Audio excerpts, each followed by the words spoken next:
देखिए, विश्वविद्यालय की जो सम सेमेस्टर 2023-24 की परीक्षाएं 20 मई से प्रारंभ हो चुकी हैं और परीक्षाएं विश्वविद्यालय द्वारा शुचितापूर्ण तरीके से कराने के भरसक प्रयास किए गए हैं। विश्वविद्यालय द्वारा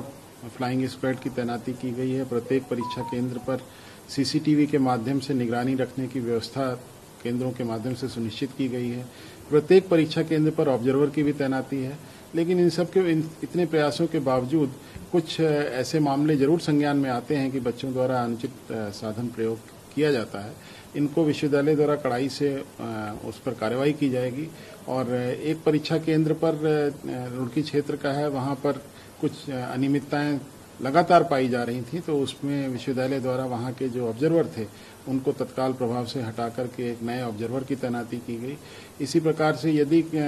जो परीक्षा केंद्रों की बात करें तो विगत में कुछ संस्थानों में परीक्षाओं की काफ़ी गंभीर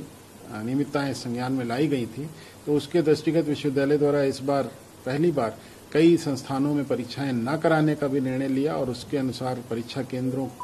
का पुनर्निर्धारण किया गया। और जिन संस्थानों में बहुत कम प्रवेश होते हैं या बहुत कम छात्र अध्ययनरत हैं, वहां पर भी परीक्षा केंद्र न बनाते हुए उनको संकलित रूप से किसी बड़ी संस्था में परीक्षा कराए जाने के प्रावधान किए गए हैं। देखिए, जो नॉन अटेंडिंग की बात आपने कही, ये नॉन अटेंडिंग का मतलब ये ऐसे बच्चों से है जो बच्चे प्रवेश लेते हैं और कक्षाओं में अनुपस्थित रहते हैं और सिर्फ परीक्षा देने में इच्छुक रहते हैं। तो इस कड़ी में विश्वविद्यालय द्वारा विगत 2 शैक्षणिक सत्रों से सतत रूप से काफ़ी प्रयास किए गए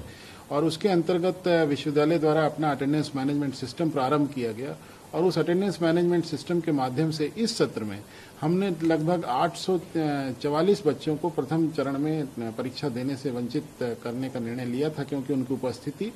जो ऑर्डिनेंस हैं उनके अनुसार पूरी नहीं थी। अच्छा। उसके साथ में विश्वविद्यालय द्वारा सभी संस्थाओं के निदेशकों को ये निर्देश दिया गया था कि यदि आपको लगता है कि इसमें किसी प्रकार की कोई गणना की त्रुटि है तो आप अपने स्तर से व्यक्तिगत रूप से शपथ पत्र देते हुए उस त्रुटि को इंगित करें और ऐसे छात्रों को विश्वविद्यालय द्वारा परीक्षा में सम्मिलित होने की अनुमति दी जाएगी। साथ ही जो हमारे पास शपथ पत्र आए उनके बेसिस पे विश्वविद्यालय द्वारा